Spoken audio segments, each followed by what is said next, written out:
Hi, welcome back. This makes episode number 4, and as we generally enter the mid-season and we get into mid-season form, it's not without a couple of bang-ups and knocks, injuries of sorts, so we're a bit short-handed today. Gray Hyatt, as you know, is off to triumph in the Club Golf National Championships out in Oklahoma, so from Next Goal Wins, we will offer our full support towards that, and I hope that you guys will be paying attention to the live tweeting that Eric, our unpaid intern, who has returned, by the way. It will be live tweeting that, so stay tuned during that. And as of right now, we are also without George, but he will be joining us later in the show. So right now it's just me, Christopher Miura, and Brennan Saul. So we'll start out with a couple of topics to see is where we can get so far today. Now, one that I think we could start with, because it was just so recent, last night, if you saw the Browns-Steelers game, if you had the misfortune of watching really any of that, honestly, then you would have seen towards the end it devolved into a huge brawl when the Steelers quarterback, Rudolph, he was sacked, and it appeared he tried to maybe take the helmet off of Cleveland Browns linebacker Myles Garrett, who then retaliated by ripping the helmet off of the quarterback and then proceeding to beat him over the head with the helmet. He has since been suspended indefinitely for that incident.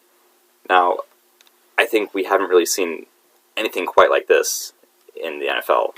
No, not in my memory at least. I have not seen a player bash another player over the head with their own helmet.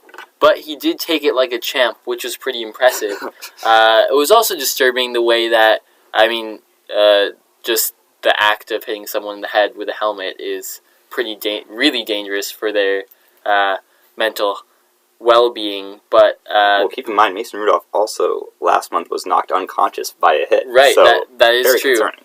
So he has definitely taken some blows. Sure. But the way that the Steelers defenders then came to retaliate against Myles Garrett was also pretty disturbing as well. One of them kicked him in the head while he was on the ground as the other one was tackling him. So this kind of an unfortunate way to end the game, but it definitely brings up questions on violence in the NFL. It's not the first time that Myles Garrett has been fined. That's I think true. he's been fined twice already this season. Correct. For, I don't know if it's unsportsmanlike conduct, but just violent conduct. Yeah. One to the tune of $10,000 and the other to $40,000. So there's precedent. And the suspension definitely is going to have an impact on his actions, I'm assuming. But what do you think the NFL should be doing to prevent situations like this, or should they be preventing it?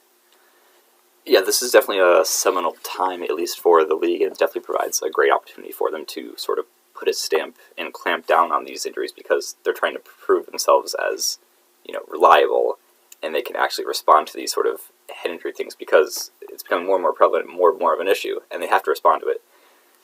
And this provides a good opportunity for them to do that, and they really didn't have much of an option in this one, honestly. If they'd done anything less than an indefinite suspension or for the rest of the season, then they'd be way too lean and way too soft. So I think they did the right thing as of now, but in terms of head injuries, I think this is kind of a one-off. Like, you're not going to see something like this really ever again. However, it does sort of provide a nice precedent, sort of like the Vontaze Burfict suspension. Right. If you go head-to-head like that, you will face harsher consequences. So I think that's definitely a positive direction. Yeah, no, I agree. And it's also unfortunate for the Browns, struggling organization, to third place in the AFC North. So they didn't have too many playoff hopes, at least for this season, or they didn't live up to the expectation that ESPN hyped them up to have. But what do you think this does for them as an organization, losing one of their best defensive players?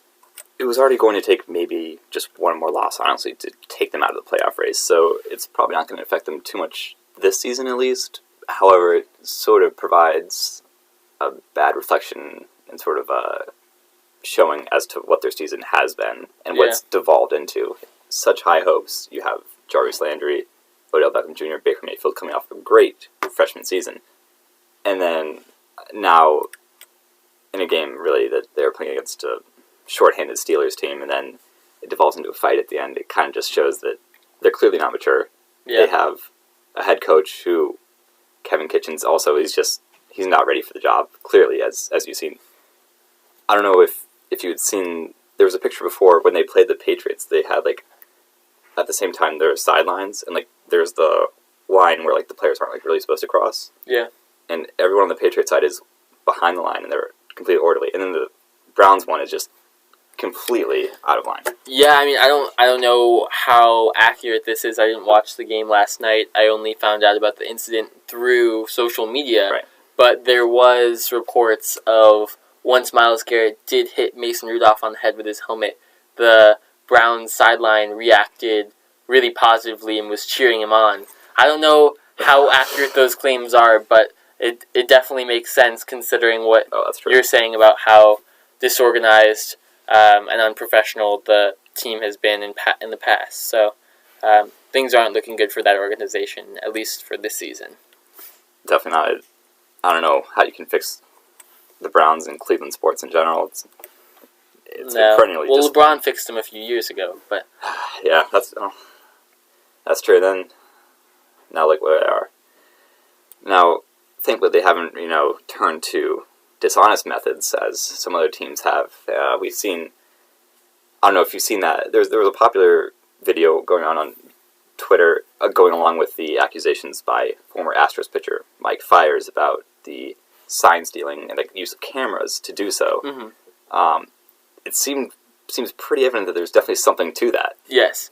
There are the videos too where they would signal to the batter which pitch the pitcher was going to throw mm-hmm. by banging on the top of the ceiling of the dugout. So I think that definitely raises a lot of, especially since that was their World Series winning season. Correct.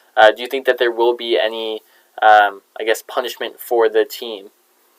No, we haven't seen really any precedent enforcement like this. The only thing we've seen is a few years ago that scandal with the Cardinals executives stealing information from, coincidentally, the Astros. That resulted in, I believe, a $2 or $4 million fine. Yeah. That's the largest that we've seen.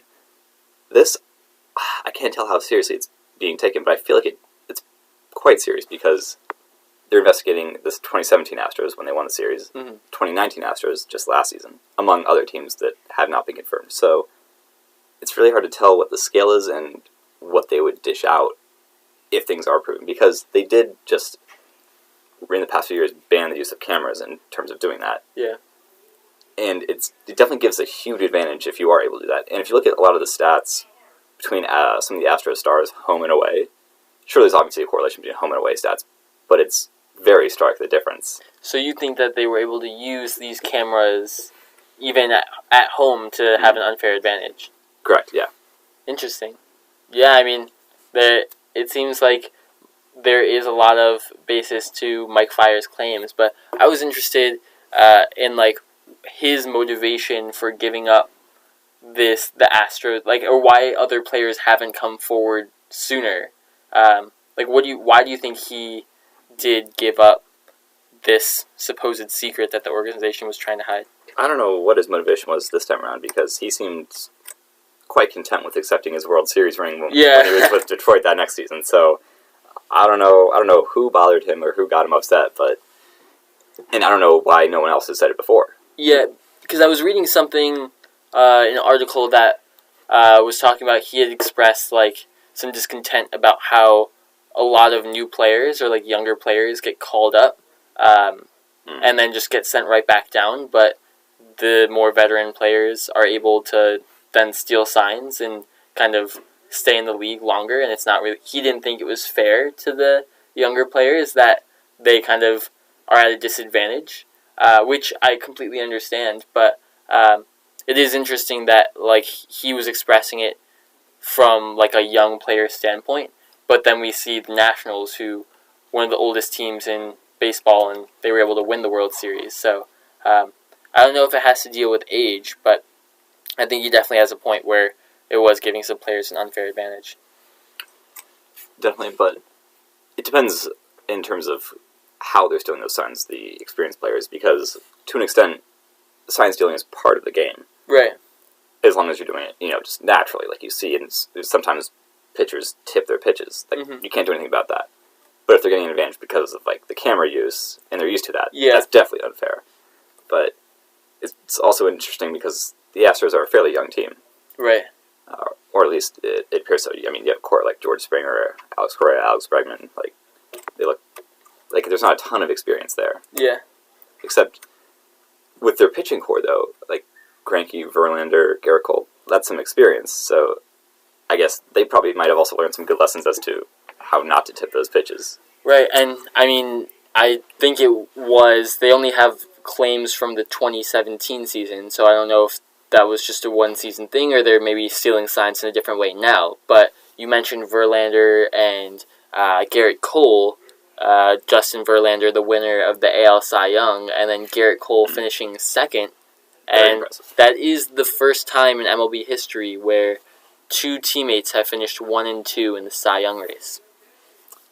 That's an extremely impressive feat to have, because while I do believe Verlander should have won the Cy Young, I think Gerrit Cole's status was definitely heightened by the playoff performance, which I don't love when that happens because that should be part of it.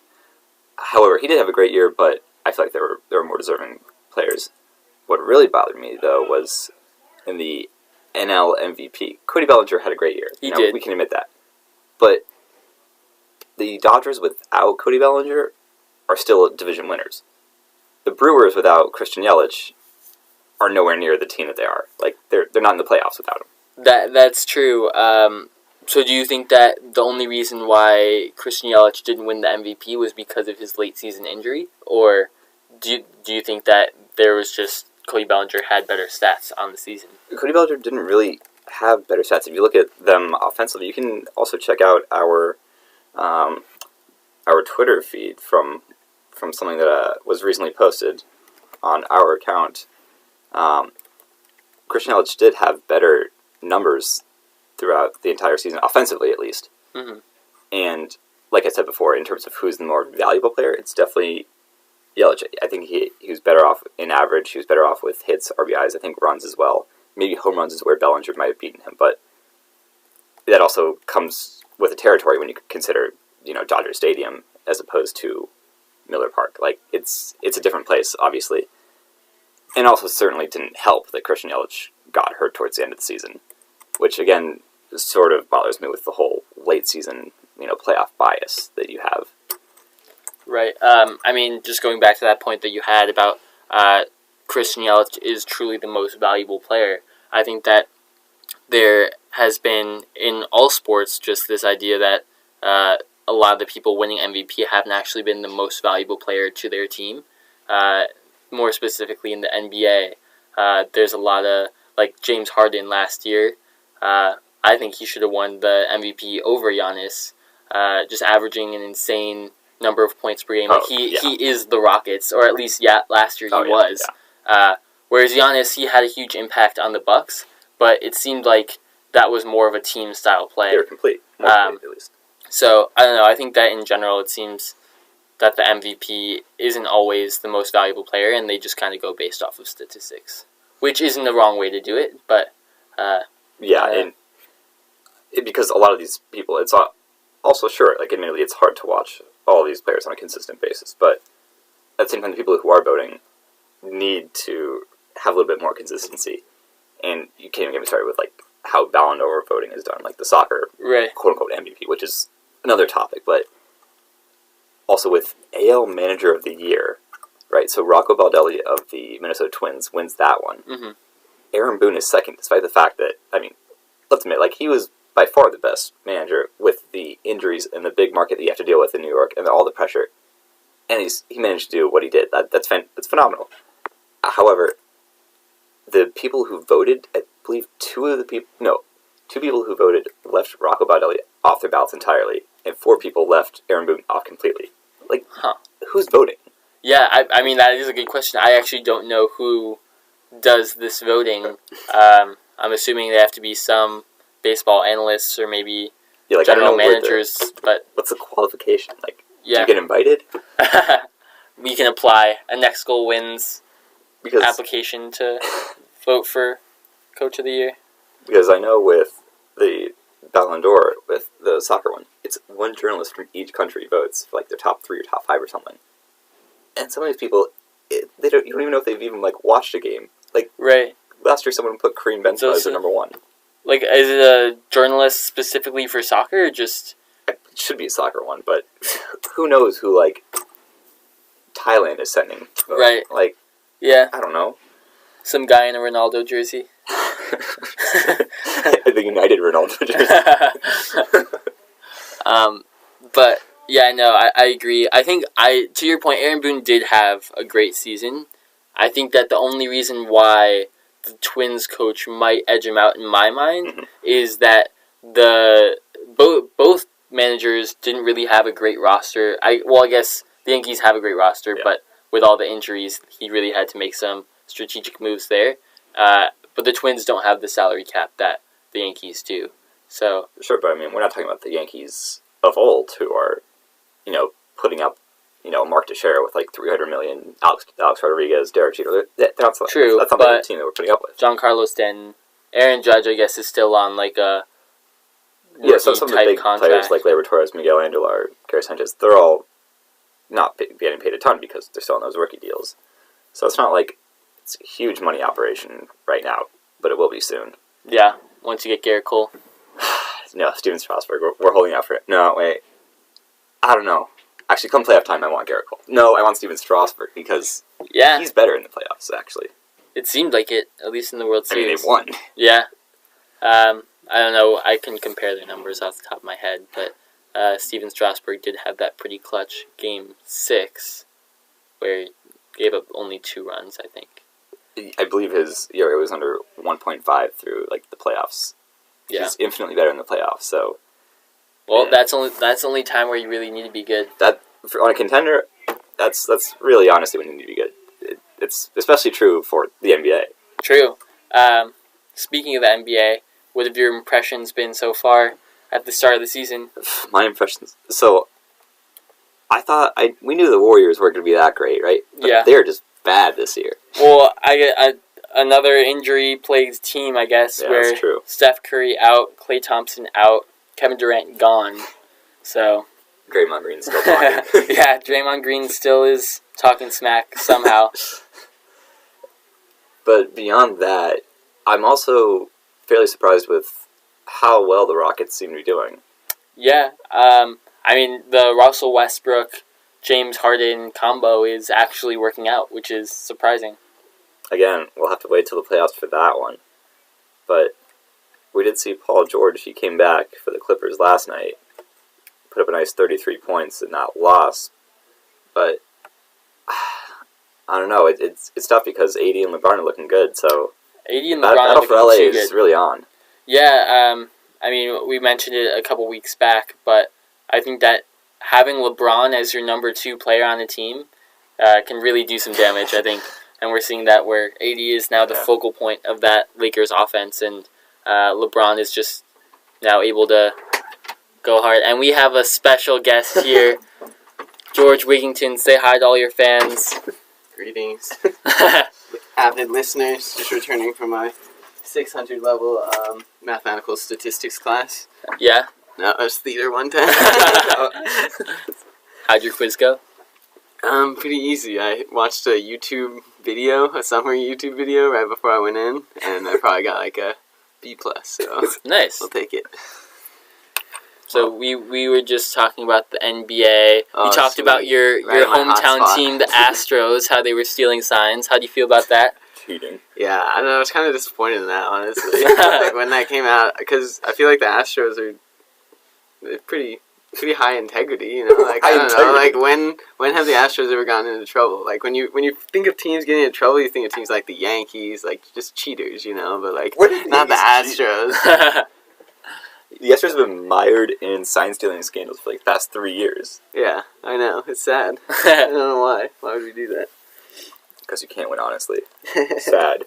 Well, we can't just buy all our players, so we can't just buy anyone we want. Oh, yeah, because Houston's such a small market. That's so tough. Yeah, I mean, compared to New York. Oh, yeah, okay. Don't pull me into these NBA MLB discussions. You know, I have no knowledge on this. I have a good discussion topic here. So, Zlatan officially retired from the MLS.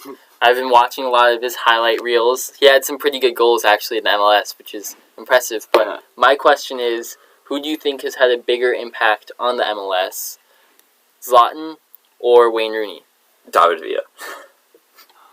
Maybe David Villa. Honestly, I don't know. I mean, Zlatan definitely had a huge effect, but I think Carlos Vela, out of any person to come, maybe not from the Prem, but just to come to the MLS and kind of grace it. Vela used to play in what league?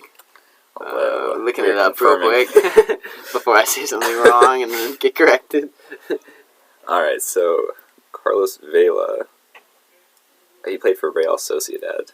In Spain. So I don't know. I feel like he's come and just made the biggest impact on the MLS. I don't watch a lot of MLS except for the playoffs, but when I did watch the playoffs, that one game, Carlos Vela looked really good. The game against the Galaxy. Yeah, it was. He just ran the whole thing. He ran the field.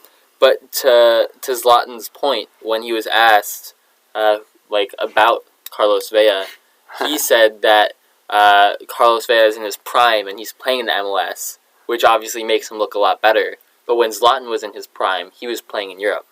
That's definitely a fair point. Zlatan, I think so. I don't know. Did you guys see his goodbye post? At the end of it, look it up. At the end of it, he says, "Now go back to watching baseball." To America. That's what he said. I don't know. I think Zlatan played well in the MLS. If you watch him, his work rates, him and Rooney both, their work rates are so low. Versus when I watched David Villa and Carlos Vela, those guys are actually playing soccer. Zlatan and Rooney are I'm here. I'll chill in the middle of the pitch. I'll finish some headers, but I don't know. I don't like that. I don't want you to come to the MLS just to mosey around on the pitch. Yeah, except for that one glorious moment for Wayne Rooney. Yeah, when he that was wild. His greatest effort showing. Yeah, and Zlatan's first game in the MLS was pretty wild too. It says, "I came, I saw, I conquered. Thank you at LA Galaxy for making me feel alive again. To the Galaxy fans, you wanted Zlatan. I gave you Zlatan. You are welcome. The story continues. Now go back to watch baseball."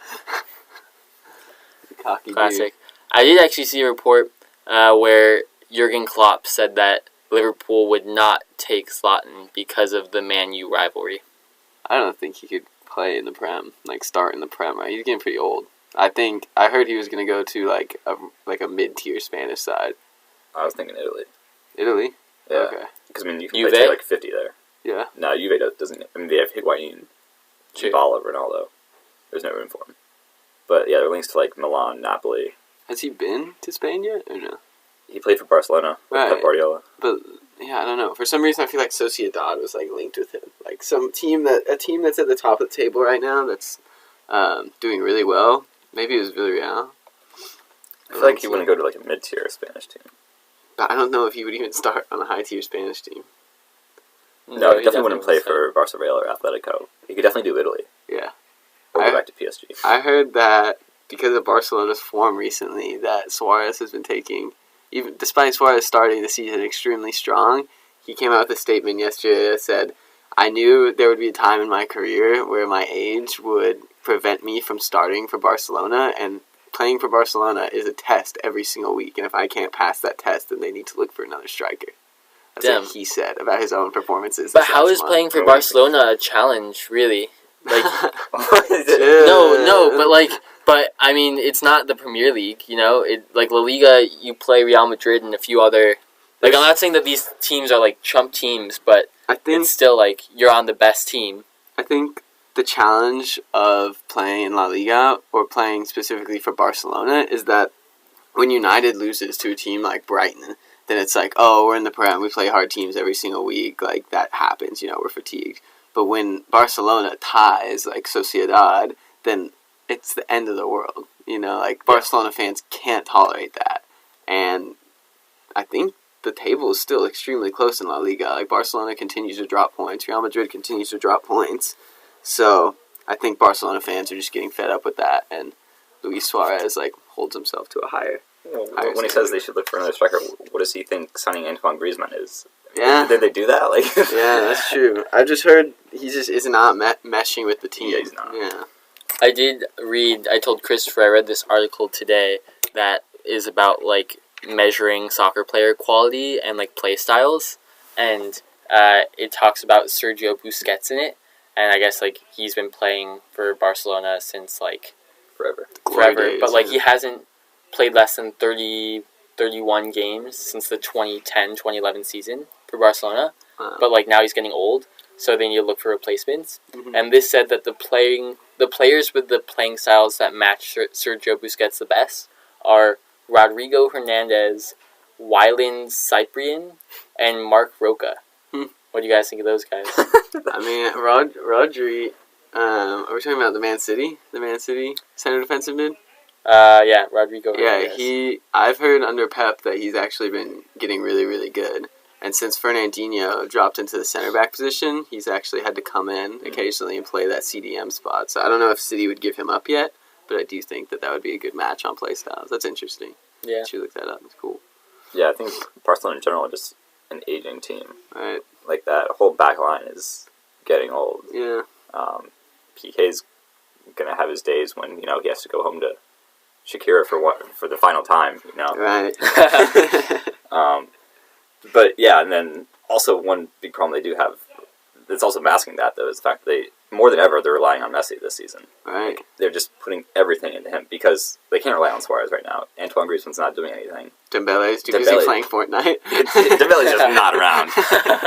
I've heard that he spends like 40 hours a week or 60 hours a week on Fortnite. It's just absolutely ridiculous. But he's also a has kid. the time. You have to remember that. He is a kid. Yeah, but Mbappe's a kid, too. And, like, have you heard any, like... But, like, if you just get placed into a program to play soccer when you're, like, age 5, like, when you sign a contract when you're age, like, 8, like, at some point you're like, okay, do I really like soccer? And Mbappe's like, yes, I love soccer. And Dembele's like, I'm actually just a gamer, bro. I think Gray would have had some great comments here. Unfortunately not with us due to a national golf tournament, which I don't know if you guys mentioned that, but that's exciting. We did. He's supposedly going to be live tweeting his Eric results. will be. Yeah, but I don't know how well that is going so far. He wanted us to call him in. We should call him in. We will do I mean, if we run out of things we need someone to talk about Portsmouth, then yeah, we'll call him. But until then... what do you guys think? Denmark is playing Gibraltar actually right now. It's Robert Skov scored. Oh, Robert Skov. He Yeah, played. big. Is he still playing for Big FC Robbie. Copenhagen? He went to Hoffenheim this season. Oh, wow. He's balling up there. He's balling up? Yeah, That's he's getting awesome. it. Yeah. Dude, he's good. Yeah. What are your predictions for the USA-Canada game, George?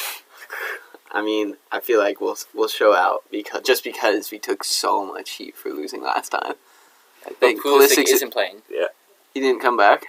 No, he's not. He's not with the team. He just stayed. Yeah. Yeah, because he's doing too well for Chelsea. Jeez, bro. Well then, I don't know. Wait, who's their starting keeper? Brad Guzan? It might be Brad Guzan. I don't know. I can pull up the probable lineups right here. It's Alphonso Davies. Did he return home? We'll be able to look that up too. He's like Yeah. the only Canadian player ever.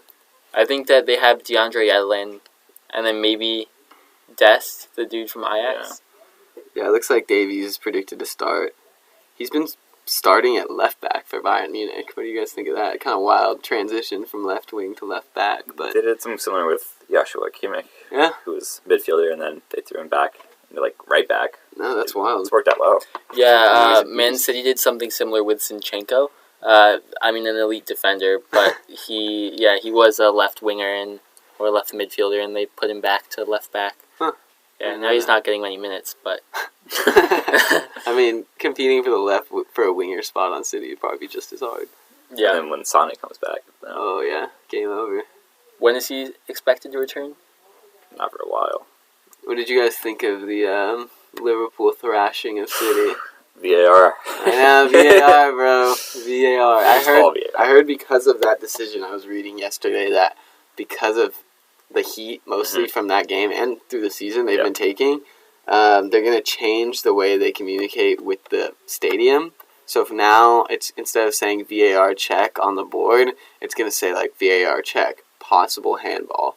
And then I don't think the ref is going to be able to like communicate, like, you know how in the NFL or in any kind of football, the ref comes out and says holding on the off. Yeah. Like, they're not going to allow that because they think that the stadiums will just get way too rowdy. A call goes against them. That is true. I feel like Europeans give Americans a lot of heat for being crazy, but like as far as sports go, the fans are much crazier in Europe. Yeah. We don't kill people or throw bananas at the stadium. So just saying. Right. Yeah. But also with VAR, just so many of the inconsistencies too, because there was an offside decision in the Liverpool game that was maybe checked for like 10 seconds, and then there was like one in the Sheffield United Tottenham game that was like 3.5 minutes. Yeah. And it's like it's offside. Like it's either yes or no. Right. You don't just make the call. If it takes 3 minutes to decide, don't overturn anything. Yeah, like soccer is already boring enough to like where I can't sell it on my friends that don't want to watch soccer. Like I don't want VAR to keep slowing down the game. Like it's been terrible. It's been terrible, but I still feel like it's necessary.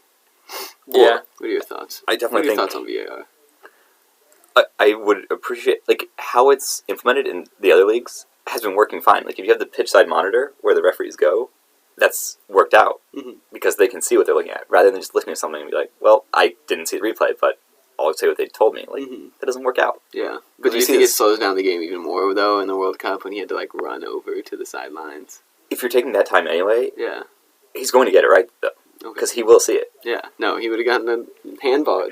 The goal that Fabinho scored stemmed completely from Alexander-Arnold's handball. And that just took away from the whole like hype of the game. Like no one could talk about anything except the fact that VAR missed the handball. Yeah. So like Fabinho's goal was taken away from him, which was a sick goal. That was a sick goal. The ball from Andrew Robertson across the pitch. I don't know if you guys saw. He played a through ball. If it was FIFA, it would have been a left bumper Y pass. He like chipped it perfectly and just banana curved it around the defensive line, hit Salah back post, and the header? Yeah, that was dope. Can't teach that kind of talent. Really can't.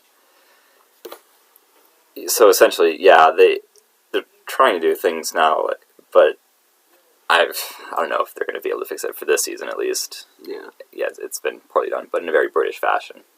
You know? What are your thoughts on it, Brent? I kind of like VAR in the sense that like it does help with like penalty calls, but I think it should only be used for penalties. And like, I guess offsides is necessary too, but I feel like it's changed the game too much. I think just penalties would be penalties and handballs. Yeah, it's changed the game for us, and we've been watching soccer for like 10 years. Think about like old people; they must hate VAR. Yeah, it also it does seem to take away from the game, or just like one of my problems with football is like every penalty call just slows down the game so much and makes it so much less enjoyable to watch. So for soccer, like when it's supposed to be so fluid, like stopping the game to review a call kind of takes away from the whole.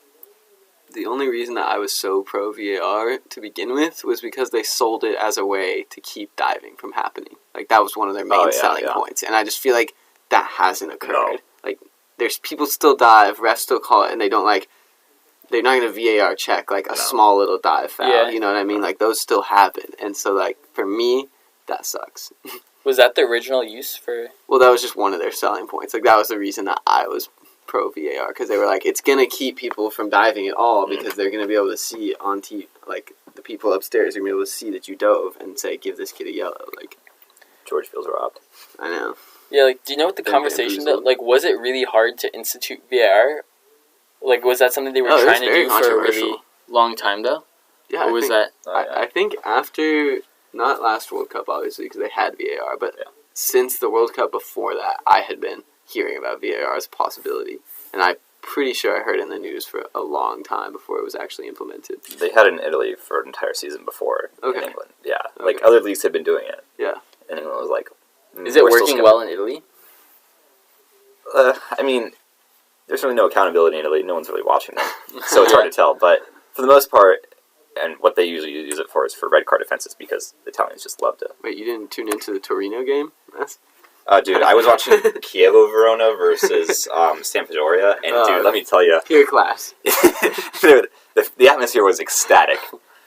All the band fans. It's so hard to watch because the production value is also so really much worse, and there's also like the commentators too are just like so much worse. And there's no halftime show either. So who do you get? You get ESPN Plus. Yeah. Do that? Okay. Yeah. I honestly wonder, like, if you could, just start a business where you have Premier League quality production, filming Italian and Spanish League games, and if your media company would just take off based on that. Because there's such a market for it, but no one really wants to watch kind of But is there a market for those games? Because I would every weekend we might end up watching a lower level English Prem game. Right. But you're not gonna watch a lower level La Liga game. And most of the time that I give in and watch those lower level games is because they're playing Leicester. It'll be Sheffield against Leicester. I'll be okay, I want to see Sheffield. I want to see Leicester. I'll watch it. Why not? But I'm not gonna say the same thing about Sampdoria. But I do see your point. There's definitely a demand for all leagues of soccer and the production level. If they could get a similar casting crew to the level of Rebecca Lowe, then I might be inclined. I might just be inclined. Yeah, that's one reason why I can't watch those Serie A games, because the halftime show. There's no halftime. Right, there's no halftime. Rebecca's not there. Yeah, it's just... What is their halftime? Well, because there's because they air all the games. They don't have one halftime show, so it's just stats they show, and then they're commercial break. Oh dang, it's pretty boring. Yeah, I wouldn't know because I don't have ESPN Plus. So no, but get that Disney Plus. They also I did the Disney Plus, but I didn't do the combo. I couldn't push the other $5 a month, bro. But with that, to sell you on ESPN Plus, every week they air one Danish Superliga game, and it's generally FC Copenhagen. Wow. And there's almost always one Danish Cup game as well. That's worth $5. You get access to every FA Cup match as well, and every EFL League match too. Oh. The Championship as well. Great. We did watch that Portsmouth.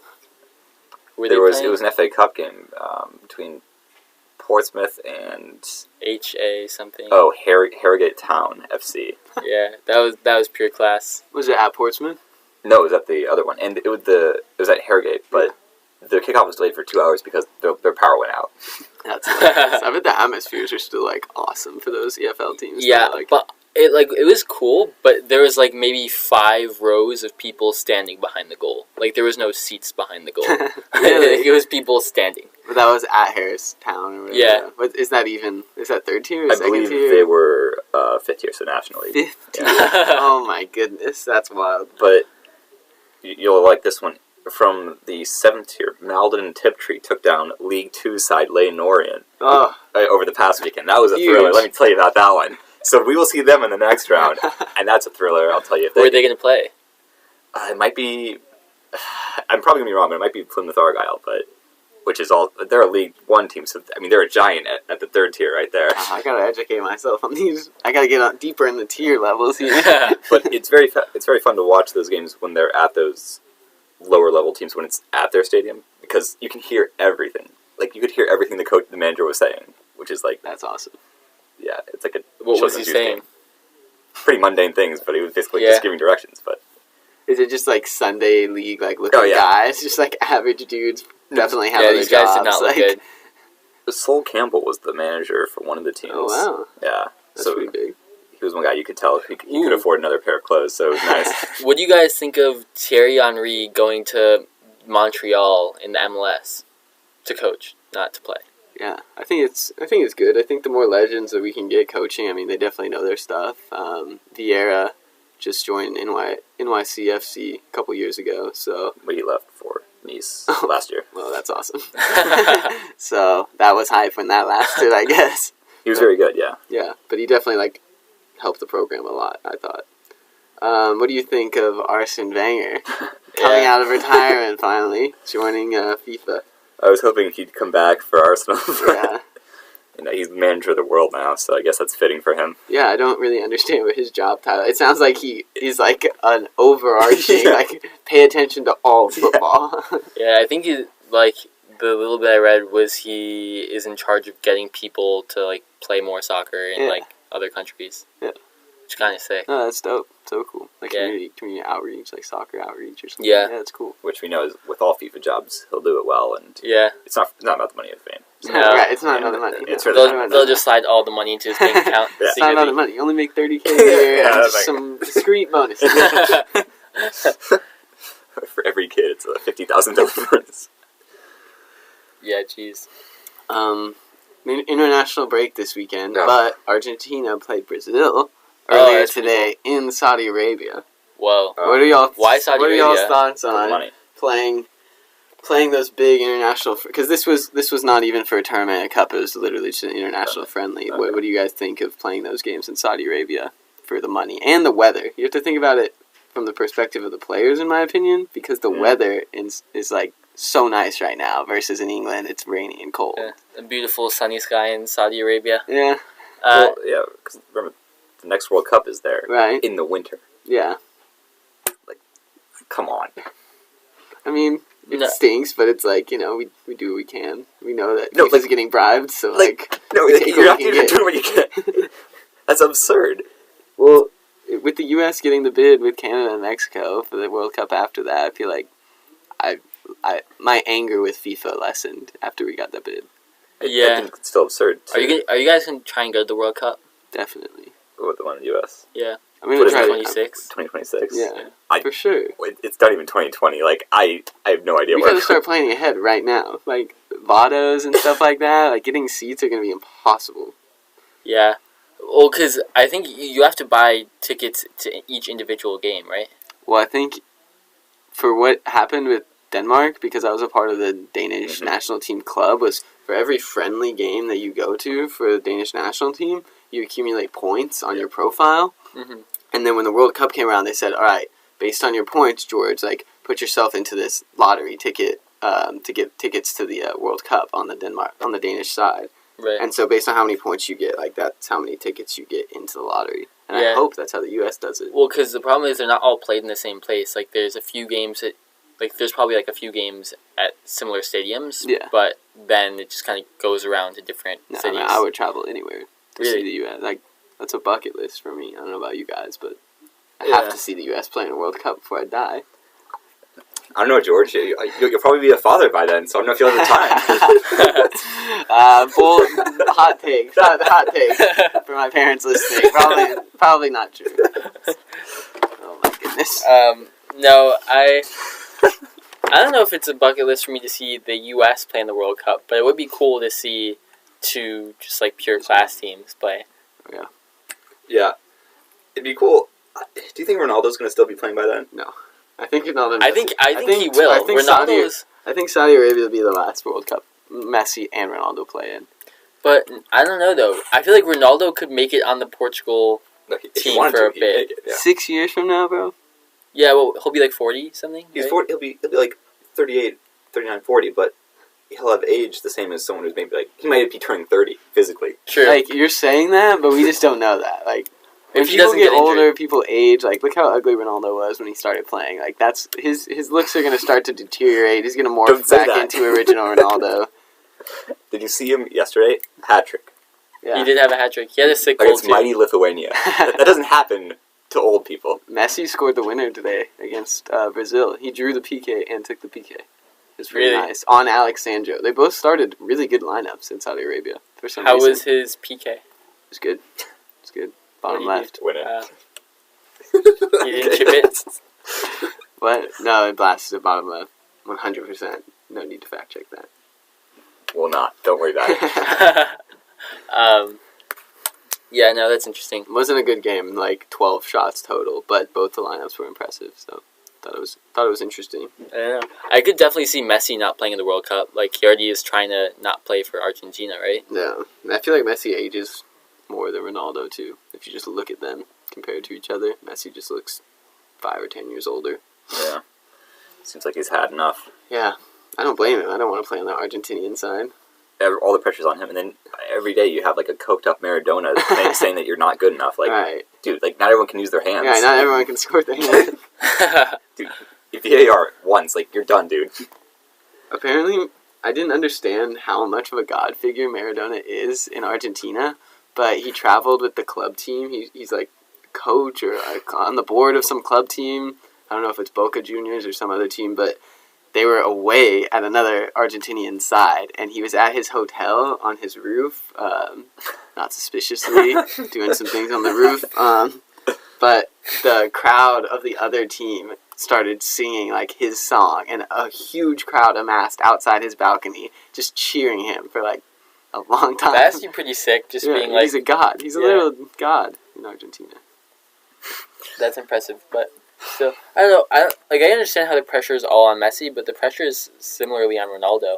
You know, and Messi does also have other like Higuain and some other Higuain players. doesn't start. Lautaro Martinez, that guy. Isn't Dybala from Argentina as well? Yeah, he's from Argentina, but he also just doesn't get call-ups because Dybala apparently has attitude issues. So No, that like he does sometimes. But what's worse is Icardi. Yeah, Icardi has attitude issues. He also has issues with stealing other people's Yeah, wives. yeah. I was just gonna say, isn't that the guy that stole someone else's wife? Yeah. I don't know how, but all the Argentinian players have like huge egos. Like it's weird that Dybala and Icardi both can't be called up to their national team despite being world-class players because they have attitude and behavioral issues as grown men. That's weird. That seems wild to me.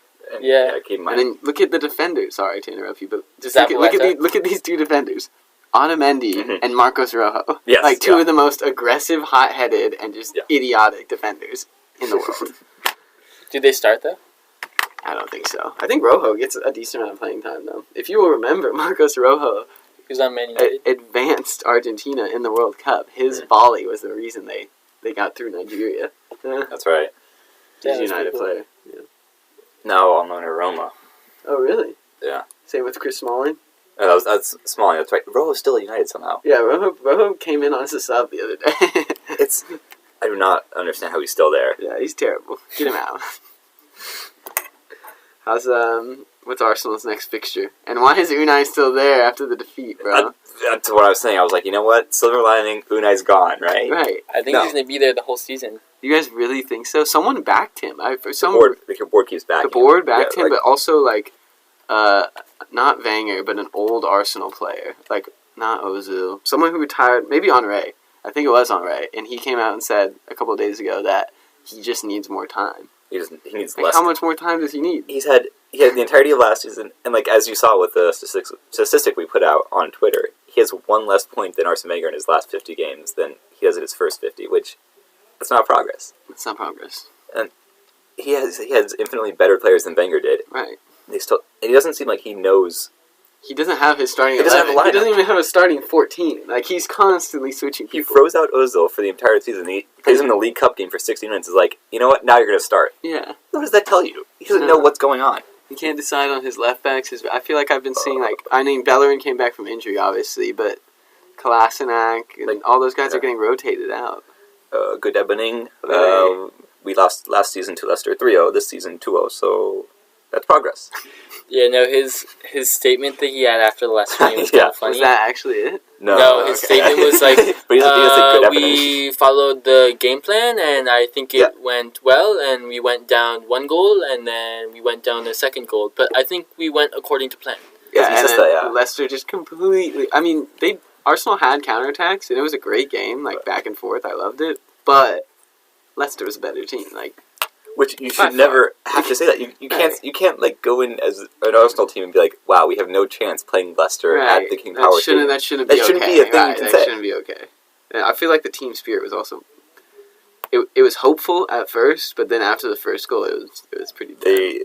They're all turning they were against defeated. Emery at the same time too, because they had the whole drama with Xhaka. He's not captain. Right. Aubameyang's captain now, and now like apparently the team's mad at him because he's talking to Arsenal fan TV people. Aubameyang is? Yeah, and Like, on Twitter or in real life? like I don't know how he's communicating with them, but he's denied that he is. But it's absurd. And, like, Considering Chris and I are close friends of Aubameyang, we will be advising him not to do that.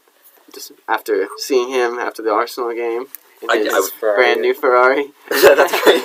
We should have told him that. We'll talk to him next game. Next game we go out. You just saw him driving out with his Ferrari? Well, yeah. We saw him. I might have said hi. He could have acknowledged me. But Yeah, I mean, we saw him like up close. Like we were like the video. 3 or 4 feet from him. Yeah, we can I upload the video. On Twitter, yeah. It was actually very close. We also saw Iwobi drove up as well. Right. Jack Wilshere drove by. Yeah. What car was Iwobi and Jack Wilshere was just driving a humble Range Rover, Right. so it wasn't really anything cool. I feel like Iwobi might have had a G-Wag. I don't know. Maybe. Yeah, they all had nice But cars. the thing with Aubameyang was you can clearly tell he didn't buy that car for England because the driver's side was still on the wrong side. I don't know why they let him drive. Yeah, that's definitely not legal. But like, well, he's definitely noticeable. Right, like, can you get that switched, or do you have to sell it? Yeah, so we'll tell him not to do that, but yeah, so that's just a whole other thing. But what I don't understand is, do you think United's still going to give Solskjaer until the end of the season? I mean, do they believe in that long-term now project? that Martial is back, and Martial made a huge difference. I don't know if you watched the 3-1 victory this past weekend, but Martial completely changed the game. Pogba's going to be back, I've heard, either next game or the game after that. Like, that's going to make a big difference in the center midfield. We found a really good left back in this young white kid. I don't know what his name is, but he looks very... Brandon Johnson? Yeah, like literally, probably. John Walter or something like that. Like very basic name. He's like 17 or 18, skinny white guy. Brandon Williams. Brandon Williams, that's it. He's really talented. And then Wan-Bissaka on the right. Our keeper is good. Our center, Bailly, just came back from injury, which is an actual quality center back. So I think since he pulled out that victory 3-1, they could give him until the end of the season. And I still think we can finish top 4. You heard it here first. United top 4. I have a $25 bet with my buddy from home on that. So when do you make that bet? I gotta stick with it. I did it when we were at our worst point. When we were like 16, I took that bet. I didn't think Leicester were that good at the beginning of the season. But you thought somehow that you were going to be better than Chelsea and Arsenal. I mean, Chelsea and Arsenal looked really bad at the beginning of the season too. Arsenal actually looked okay. Remember, they were like 2 points back. They were like or something. It was going well for the Good Evening Army until... Yeah. What do you say to a trade? We'll take someone like Bailly off your hands, and you get a 2-for-1. You get David Luiz. You get David Luiz and Mustafi. Yes. you get a quality German international and a former Brazil international. If there's something United needs more of, it's mediocre center backs on the bench. He gets next to Rojo. Yeah. Phil Jones. Right, and Chris Smalling before he left for Roma. The gang's all here. Oh yeah, it's great. But world class Lindelof, he'll always hold his starting position. United legend. I remember, when Jose Mourinho signed him, everyone was still questioning that. He's like, "Oh no, I got him on some good insider info." Like, he plays well for Sweden. I watched that Sweden-Chile game the other day. Sweden did really well in the World Cup too. Yeah, they did. So, I mean, Lindelof was a big part of that too. It was him and Pontus Jansson from Leeds, who's actually like a very quality center back. And we tried to sign him, but he wants to stay at Leeds. Because he's going to bring him up. I've heard. I keep Where hearing is that every Leeds in season. the rankings? They're always top of the table up until the very end, and then they choke it. It's classic Leeds. But yeah, waiting for Jack Harrison to make it to the Prem finally. Yeah, that'd be cool. That would be dope. That'll be a question for our next guest. Yes, we have a very special announcement to our listeners.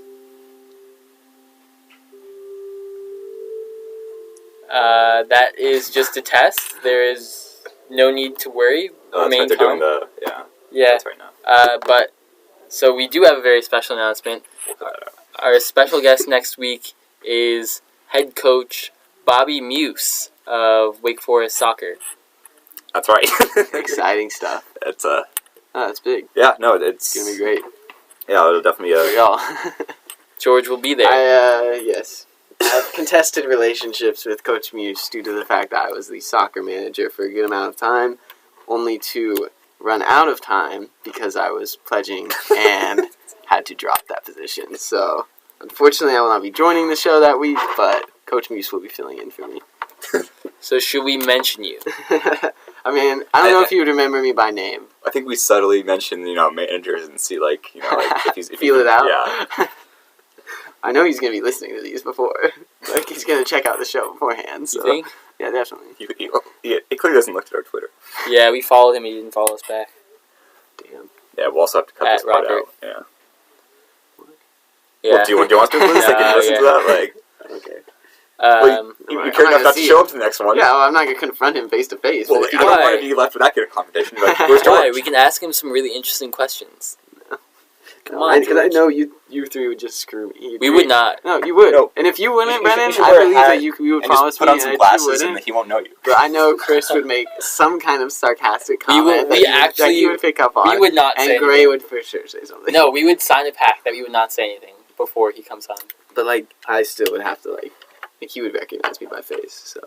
Speaking of packs, Brennan and I are the two people left in a game of Assassin. We are. So we made a pact not to attack each other. We will decide this through I believe it's the best 2 out of 3 in FIFA Yes. Whoa. for the winner. We held out / killed everyone else in AK Psi, and now we are the final 2 remaining. I've gotten 1 kill the entire time. How many? I've gotten 3. 3. Well, That's pretty impressive. Well, because I killed the person who had like 20 kills. Yeah. Like she was on a kill streak, and then I basically got someone who she killed who was really salty about it to pin her down, and it wasn't fair, but.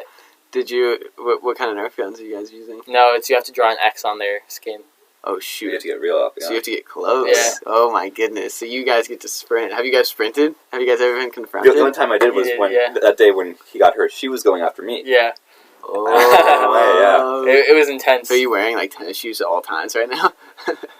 Well, I mean, not anymore. Oh, it's just the final 2. Oh wow, Winner gets AK Side merch. that's dope. I love Assassin. We played in high school. I got bodied immediately. People would camp outside of each other's houses. That's messed up. It was bad. Speaking of getting bodied, the team that you played in, we also played Oh, for yeah. IMs.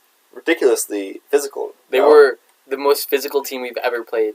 No way. Did you guys win though? Right? Yeah, yeah. Okay, Yeah, good. like- they were not good. They were No, really they were good. not. Well, They were mean, when they were they're- tired, guys. They were so gassed after they played us. I don't know what changed from the first game to the second game, but like all they did were like bodying us and Oh, pushing yeah, us. yeah.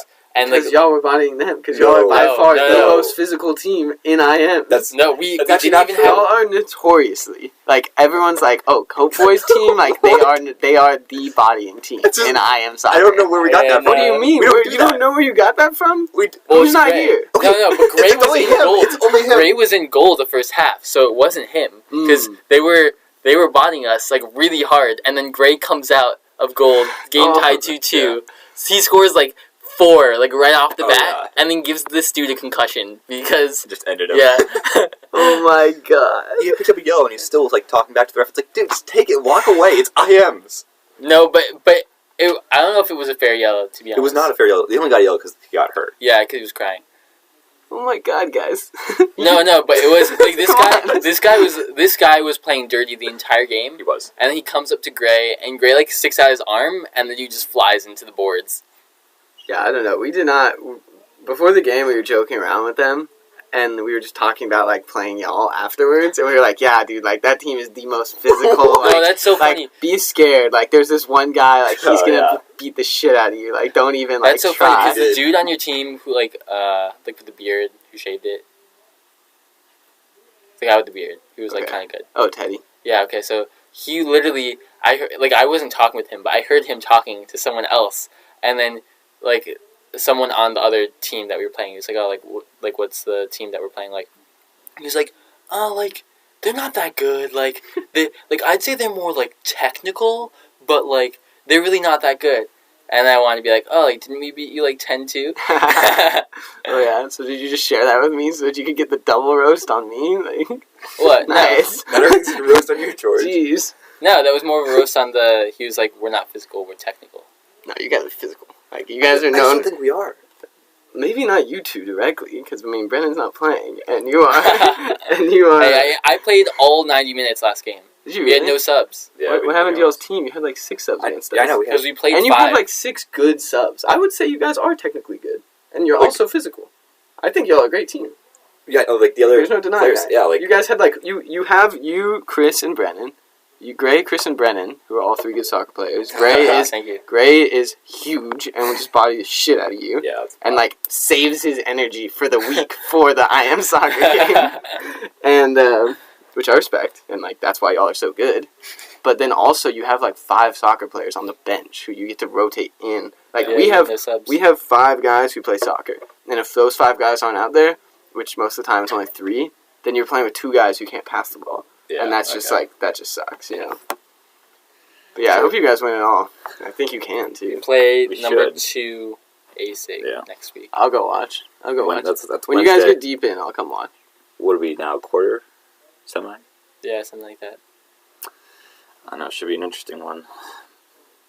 We did. Semi. Wow, already. I think they might go to quarterfinals. Yeah, probably. But yeah, there's just a lot of teams. There's a ton of teams. Have you guys played AK side? We played AK side. You guys I were didn't know they pretty had a good. team. They did. That was the most. They didn't That was tell the me. second most physical team we played. Honestly, who's on that team? Who do you guys know? Some guy with a baby face, with blonde, like kind of long blonde hair. He wears glasses a lot of the time. He's like a taller guy, but he looks like he's very awkward looking. And he has he has like a terrible hairline. Okay, I know. Yeah, okay. That's not AK's high. Really? Oh no! Yeah, so there's two guys on. We played them too. There's 2 guys on AK's high on that team, or in AK's high on that team, but it's not AK's high team. Yeah, we played that kid. That kid bodied the shit out of me, and I got in his face. Like, we got in each other's face and started yelling. And I was like, all right, it was one of those George moments where I just subbed myself out. I was like, all right, I'm getting too angry. Damn. Yeah, that was the game we won in the last second.